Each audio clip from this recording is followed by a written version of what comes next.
Hola, bienvenidos a este video sobre cómo estructurar información para tener datos limpios y ordenados para sus análisis y visualizaciones. ¿Por qué querríamos hacer esto? La principal razón para organizar los datos es poder interrogarlos, es decir, necesitamos tener estrategias para poder hacerles preguntas a los datos y obtener respuestas basadas en información y en hechos. Para poder hacer esto, los datos deben estar limpios y ordenados. ¿Qué quiere decir esto? La forma en que los computadores y los humanos comprendemos las bases de datos es diferente. Entonces, tenemos que preparar la información de manera que los computadores nos puedan ser de ayuda para su procesamiento. Para eso existen múltiples formatos de datos que podemos utilizar. A la izquierda vemos formatos que son útiles para el procesamiento de información, que son los archivos de Excel, tablas separadas por comas CSV o archivos JSON, y a la derecha otros que no son tan amigables cuando queremos explorar bases de datos, como PDFs o archivos de texto o PNGs de imágenes, etc. Eso en cuanto a los formatos digamos, de las tablas de información mismas. Sin embargo, dentro de cada tabla contamos con diferentes formatos también. Entonces, cada columna, si tenemos porcentajes, si tenemos monedas, si tenemos puntos geográficos, si tenemos fechas, cada una de esas pueden tener diferentes formatos que nos pueden ayudar para sistematizar la información de manera que podamos analizarla más fácil.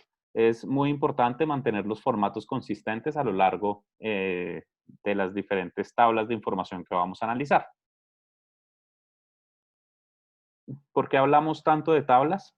En realidad, entender las tablas eh, facilitan mucho los procesamientos de información. Digamos que son formatos que existen en múltiples fuentes, desde publicadores de información hasta la gente misma que ya tiene los datos analizados, muchas veces muestran sus resultados como tablas. Incluso en el proceso mismo de captura de información, muchos sistemas entienden la información a partir de tablas, o las bases de datos mismos están construidas a partir de tablas. Entonces, siempre tratemos de estructurar la información como tablas. Bueno, ya veremos que hay unas tablas mejor estructuradas que otras. Em, Antes de eso, vemos que para tener consistencia en los datos y tenerlos limpios, o cuando hablamos de datos limpios, normalmente nos referimos a que em, mantengamos una consistencia en las categorías que utilizamos para cuando hablamos de categorías dentro de las tablas, o que mantengamos también consistencia en los formatos de fechas. Vemos aquí un ejemplo en los que no sabemos si estos formatos de fechas son año, mes, día o día, mes, año.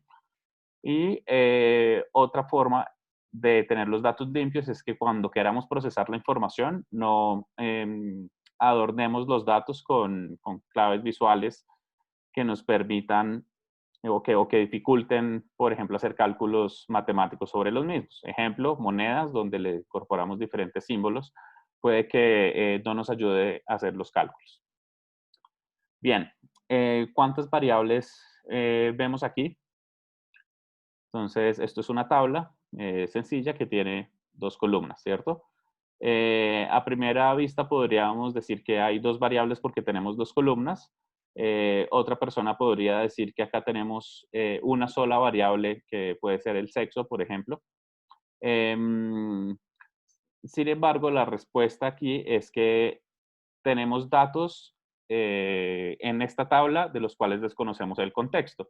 Entonces, efectivamente, hay una variable de sexo, pero aquí ocultas dentro de las celdas tenemos otra variable que no sabemos a qué corresponde. Y sin más información no podríamos discernir sobre en qué consiste esa información. Entonces, esto es un ejemplo de una tabla que está limpia, pero que no está bien organizada. Veamos otro ejemplo. Tenemos una religión en inglés, cristianos, budistas. Estos son algunos nombres de unas columnas que dicen de 10.000, 10.000 a 20.000, de 20.000 a 30.000 y otros números dentro de las celdas. Entonces acá tenemos el mismo caso. Tenemos una variable que puede ser la religión, sin embargo tenemos otra variable que nos da unos conteos de dinero acá, que puede ser, no sé, por ejemplo, ingresos o algo así. Eh, y tenemos otra variable oculta dentro de estas celdas que no sabemos a qué corresponde. Entonces, esto puede ser número de personas, número de hombres, mujeres, estudiantes o cualquier otro conteo de algo que desconocemos. Entonces, sin más contexto, no podemos saber qué es. Entonces, acá conectamos con los datos limpios y los datos ordenados. Básicamente los datos ordenados son datos que ya están limpios, es decir, las columnas tienen sus formatos consistentes. Sin embargo, necesitamos cumplir con estos criterios adicionales. Por ejemplo, cada variable que se quiera medir debe estar en una sola columna. Entonces veíamos en el ejemplo anterior donde el ingreso estaba a lo largo de varias columnas. Asimismo, cada columna debe tener un mismo tipo de dato. Es decir, todo lo que esté en una misma columna debe pertenecer a una misma cosa, debe ser de un mismo tipo de cosa. Entonces, si son fechas, todos son fechas. Si son ciudades, todos son ciudades. Si son nombres, todos son nombres. ¿Sí? Entonces, no podemos mezclar, digamos, ciudades con países en una misma columna o números con textos en una misma columna. Asimismo, cada observación, o más bien cada registro nuevo que tengamos en nuestra base de datos debería agregarse como una fila. Adicionalmente, los encabezados en las tablas deberían tener deberían estar en una sola fila. Cuando vemos encabezados que están en dos filas, esto es una alarma de que los datos pueden estar limpios, pero no necesariamente están bien organizados. Otro criterio es que las variables no deberían estar ocultas en las celdas, así como en los ejemplos que les conté anteriormente. Luego, cada observación debería hacer que nuestra tabla crezca hacia abajo, como una nueva fila, y no agregando una nueva columna. Ya veremos unos ejemplos. Y finalmente, cuando tenemos múltiples relaciones o múltiples tipos de información, es importante que cada tabla contenga un mismo tipo de elemento del que estamos hablando. Entonces puede ser una tabla de ciudades, una tabla de estudiantes, una tabla de organizaciones, una tabla de personas, y cada registro en cada una de esas tablas debe ser un elemento de estos con sus propiedades. Veamos acá algunos ejemplos. Entonces, estos datos no están limpios, ¿sí? Vemos acá, por ejemplo, que hay diferentes formatos de fecha que se están utilizando, ¿cierto? De pronto, si le damos unos segundos para que exploren un poco la tabla visualmente, a ver si encuentran algún otro error de consistencia en los datos. Okay. Miremos la columna de nacionalidad, vemos que está México y Mexican.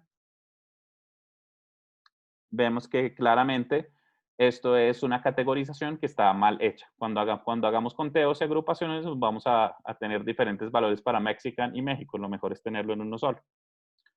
Hay otros casos, por ejemplo, el medio lo podríamos separar incluso en dos columnas si es necesario. O si vemos acá un pequeño detalle, está México con la tilde.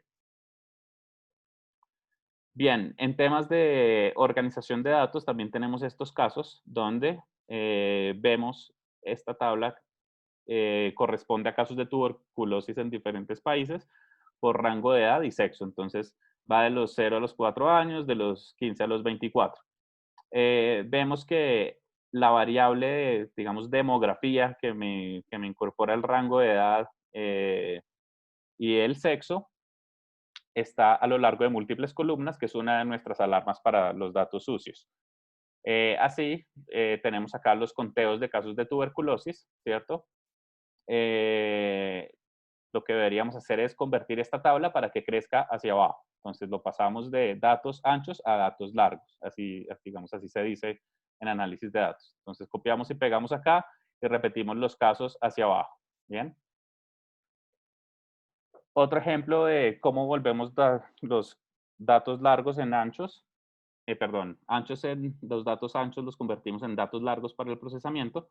Vemos acá una base de datos que empezamos a construir sobre cómo se dicen diferentes palabras o qué significan en diferentes palabras en diferentes países de América Latina. Entonces, por ejemplo, chucho puede ser un perrito, puede ser un tacaño, puede ser frío, y bueno, tiene diferentes significados en diferentes países. Entonces, cada vez que nos encontrábamos con un nuevo significado en un nuevo país, debíamos agregar una nueva columna.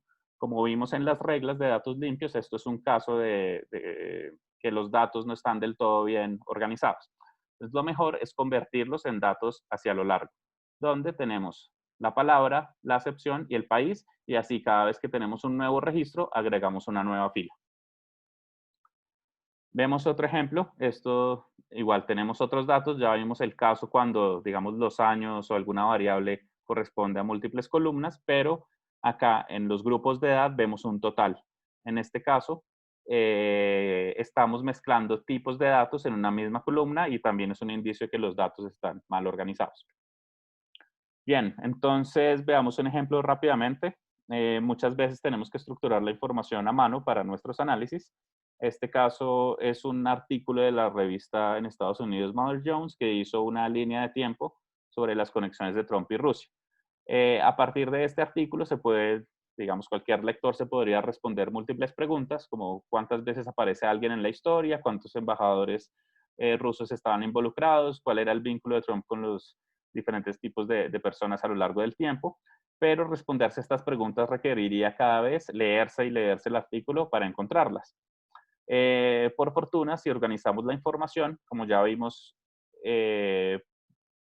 podemos separarla por entidades. Entonces, una entidad puede ser las relaciones entre las personas y la otra las, digamos, las propiedades de cada persona. Entonces, acá vemos una persona que es Yuri Dubinin, que era el embajador de Rusia. O luego acá vemos una persona uno con persona 2 que estaba relacionada por tipo de trabajo.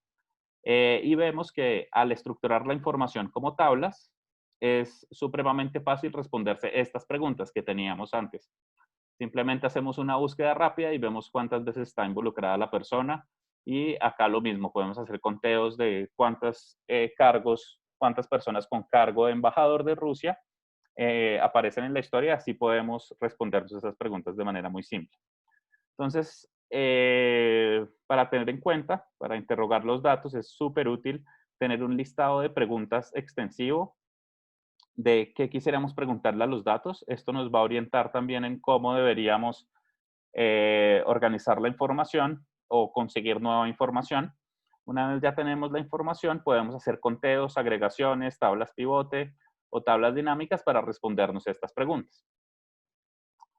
Finalmente, es muy importante cuando estamos investigando con datos, estructurar nuestra investigación organizada incluso como una tabla. Entonces podemos tener un listado de tareas, la evolución, unas notas y algún porcentaje de completitud.